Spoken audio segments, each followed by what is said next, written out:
Je vais maintenant vous demander d'accueillir à nouveau Lionel Lemot, président de l'Aqua Asset Management et de l'association de Transition Forum, qui va vous présenter l'appel à manifestation d'intérêt innové pour la transition écologique des territoires. Bon, je vous assure, c'est la dernière fois que vous me voyez. Voilà, je vais vous présenter l'appel à manifestation d'intérêt innové pour la transition écologique des territoires. C'est la 3e édition.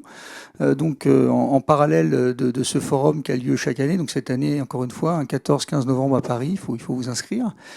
En parallèle de ce forum annuel, parce qu'on veut essayer de faire vivre ce forum toute l'année, donc une des premières clés, c'est les événements régionaux, comme ceux qu'on est en train de faire. Cette année, Lille, Lyon, Nantes et peut-être demain, l'année prochaine, 2 autres villes.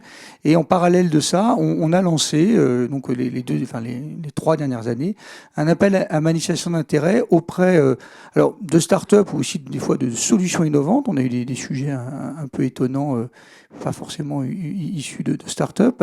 Et donc, qu'on lance en France. Donc, on a plus de 100 projets sur lesquels notre jury, composé de 5 ou 6 personnes maintenant, va se pencher dans les semaines qui viennent. Et le but, c'est d'élire chaque année 4 à 5 projets gagnants de cette AMI, et donc en fonction des partenaires. Alors nous, en fait, en tant qu'investisseurs, on leur propose un peu d'accompagnement pour les aider à structurer leurs propos ou structurer aussi la vision, les tours de financement possibles.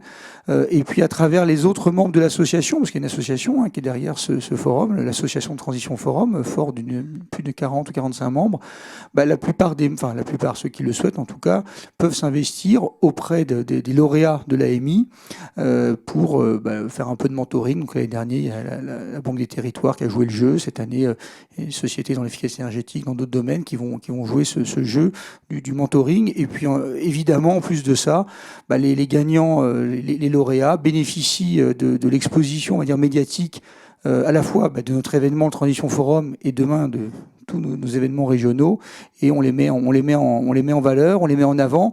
Et on a créé en plus de ça un semestriel qui en fait met en lumière les différentes, sous forme digitale, mais auxquelles vous pouvez accéder sur le site, qui met en lumière les initiatives des membres de l'association, mais aussi des initiatives d'autres acteurs, dont les lauréats de l'AMI, et qui, pour le dernier semestriel, avait comme on va dire, interview un peu phare Pascal Canfin. Donc on génère un contenu d'assez grande qualité qu'on diffuse, et c'est aussi un outil de valorisation pour ces futurs gagnants de l'AMI. Et donc les critères, c'est un projet innovant.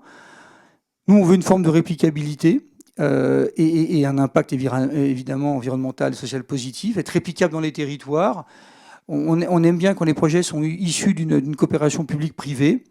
Et on l'ouvre effectivement aux entreprises, start-up, collectivités, laboratoires, associations, parce qu'on pense que l'innovation, elle est partout. Donc la French Tech, c'est super, les start-up aussi, c'est super, mais l'innovation, elle appartient à tout le monde. Et donc nous, ce qui nous intéresse, c'est les projets les plus innovants. Comme je vous l'ai dit en début de propos, on n'a pas le temps d'attendre. 2030-2050, c'est bien trop loin. D'ailleurs, pour le forum, encore une fois, le 14 et 15 novembre à Paris, il s'appellera cette année le temps des solutions. Voilà, et là, en l'occurrence, il est temps de vous laisser et puis d'avoir une pause déjeunatoire. Et puis, merci encore une fois à tous les partenaires, merci encore à toutes les équipes Transition Forum, et puis à très bientôt à Paris et ou l'année prochaine à Lyon. Merci beaucoup.